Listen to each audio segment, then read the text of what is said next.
call 'em out. Okay, we got some call outs here, and of course, some have to do with parking. People telling their own stories. Talked about mine and found out a very valuable piece of information. You need to be 30 feet away from a stop sign if you're going to be parking on a street. Don't 30 block that stop feet. sign. 30 feet seems like too much, Kevin. Yeah, that person sent the work. They did it, and they showed, and that's what it said on the books, Virginia. Look, we know they did the research, but me and Virginia, our gut is telling you that they're wrong. I know, yeah. My gut told me the same thing. I'm like, it looks like about 5-10 feet. I should be fine. No, 30, baby. Dang. Yeah, right. Somebody said I was parked in Miami Beach 2 weeks ago, and they towed the car and then charged us $430 to get the car out of the towing. Oh, and when you go to get your car out of the towing place, very rare are they nice. I think Miami Beach is the worst city in all South Florida to try to park in. $400 to get your car It's back? expensive, and there's, you'll drive around forever to try to find a spot. There was this one tow place I went to, and the lady at the front, her shirt just said, "Kiss my ass if you want to complain." And right off the bat, you knew you were dealing with just somebody luck. who did not give a crap. She sets a mood. She was not nice. Yeah. And complaining about the cost of parking in South Florida, Jennifer said, yeah, we spent $40 to park at Pinball in Delray for 2 hours. Wow. Yeah, that's it.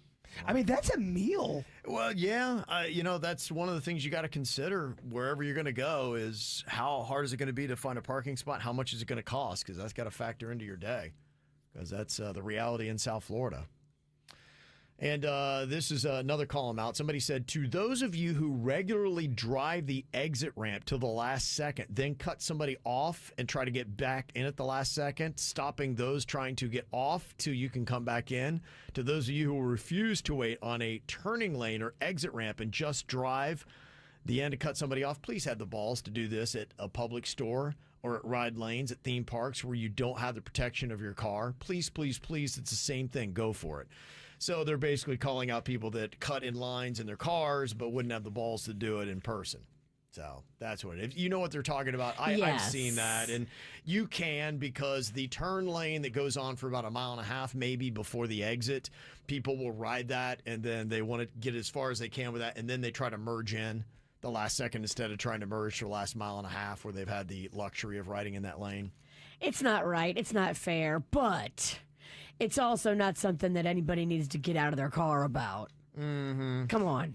Some people are just stupid or they're running late or both. Yeah. Like me. I mean, if someone did try to fight me, if I got out of my car, I'd be limping. That alone, they go, all right, let's not even try to get this guy. This is going to be too easy. Yeah. Just let the guy back in his car. He's already got a bum hip. Yeah, beating up a guy with a limp. I don't know if that's any fun for anybody. There is a guy that's going viral. He's in a BMW, and he's trying to show you how to merge on the highway. And this is a problem. Have you seen that where you actually have your own lane to have some time to try to merge, and people come up and they stop short? Yeah. Yeah. Right there, and that's tough, and you got to really be aware because if you know that area well and you know you have a lane and you're used to going, you got to get ready for somebody stopping short or you're going to run right into the back of them. And so here he is talking about how you need to actually accelerate, not stop when you're trying to merge properly. Pay attention on how to merge onto the highway. So you're going to be doing at least the speed limit, not crawling under speed limit, not making other people brake. Pay attention. See that? No issues. You step on it, speed limit, 510 above speed limit, you merge with no issues whatsoever. Stop holding up traffic, mind your damn business in the right lane. Very simple, folks. There you go. There you go. All right, we get it. You're better than us. Yeah, cool video, man. I'm such a good driver. It is BMW showing you how to do it. It probably got 1 million views, too. It's so annoying. Yeah, it's got a lot. It's got 1.5 million. Yeah, It resonated with a lot of people. Yeah. I got to call him out here. This person said, hey, I'm calling out my neighbor who I've watched walk out of the bushes every morning for months now and pee outside. I don't understand why. He doesn't even have a dog, and we live in apartments. Interesting. Apartments is different than your own land. If you're going out and peeing in the where everyone's walking by, Well, it just shows you're a lawless man. because look, peeing outside can be quite freeing, but you can't do that there. That's And gross. people can see you. Yeah. Like, you can actually get arrested for that. Mm-hmm. Yeah. Dude, be careful. What are you doing? This person said, as a doctor, I want TikTok to go away.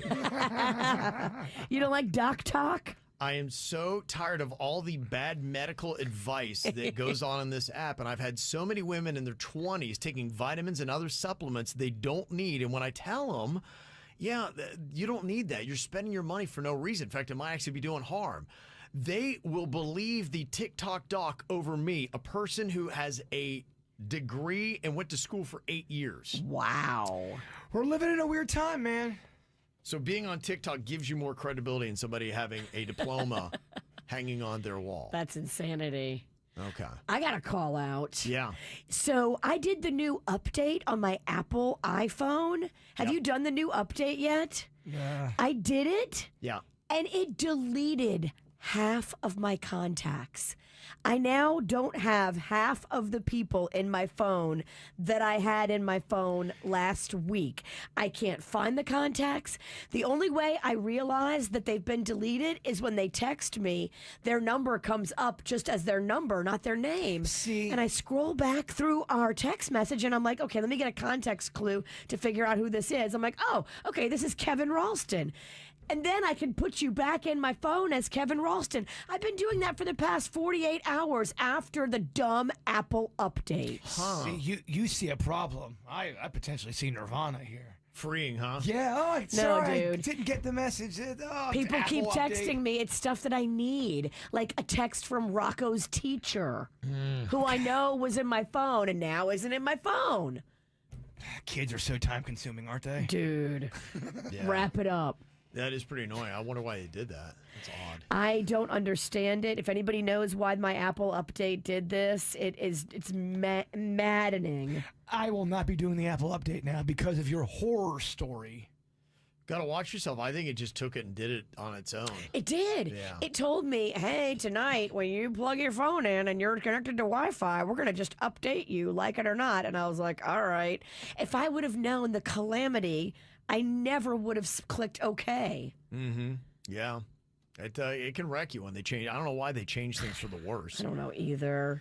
Somebody else said, I want to call out Spirit Airlines, a passenger there who was 2 rows back and then came up the aisle full speed, caused me to dead stop and turn my right knee, take a hard left, and then pop. I got a torn ACL trying to get off a dang airplane. Oh. Dang. What is wrong with people? It was a 1-hour flight from Fort Lauderdale to Myrtle Beach, not like he had to catch an international flight. It sucks because if it was a car accident, I could collect his insurance and have him pay for my medical expenses.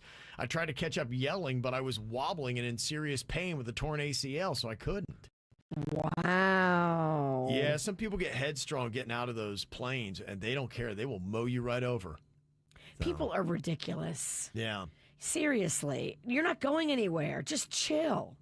And we debated if this was going to be an issue. This guy, Nate Ritchie, was on that Delta flight that flipped over on its top in Toronto. Yes. And we'd heard that Delta was going to offer every passenger on that flight $30,000, no questions asked. Go figure, here's the first guy that has a problem with that dollar amount. I have received the communication regarding the $30,000. I've forwarded it to my attorney for review to understand what it is, what it means, et cetera. As far as, is it fair? I haven't slept in days. The emotional stress, I almost can't explain it. Is my mental health worth $30,000? This sounds like somebody's ramping up a legal case, isn't it? Oh, yeah. And I think he's going to win. That's why they came out with that money so quick, because they were hoping that people that needed influx of cash quickly would go, I'll just take it. If you take the money, does that mean you can't sue later and get more? I think they're going to have you sign something that says you can't sue later if you take the 30 grand. Here was Nate Ritchie saying, I think we're all kind of nuts in how we put our lives in the hands of airlines. We entrust our lives to these people, right? When you buy your ticket and you sit on that plane, you're putting your lives in their hands. And, they came really close Monday of taking 80 people's lives. Mm-hmm. Okay, there you go.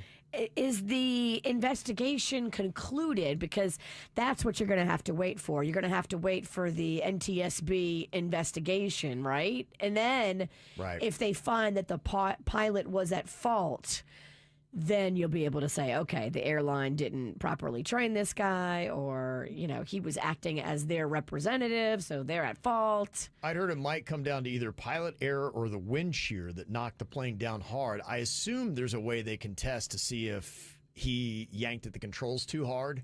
And so Great you question. could easily answer that question, I would hope. You would think. Yeah, not positive.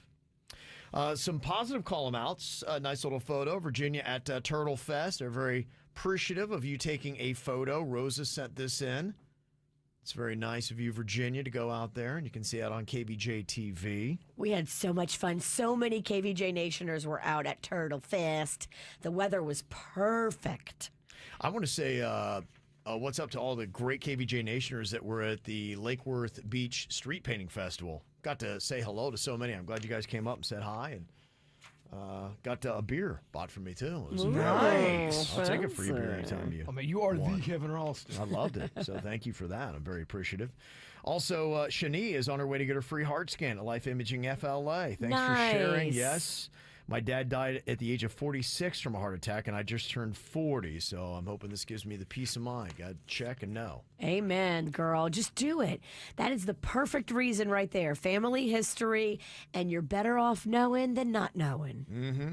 And Anthony in Port St. Lucie wanted to give a positive shout out to Dan Bongino. He lives in the Treasure Coast. He's one of the top podcasters in America, and he's just been tasked with being the deputy director of the FBI. So, Wow. yeah. So congratulations to him. He just had a newly built studio on the Treasure Coast last week, and I saw he just gave up his radio show. So he's saying, hey, if KVJ needs a new studio, you just have to go to the Treasure Coast. Dan's not using his. So.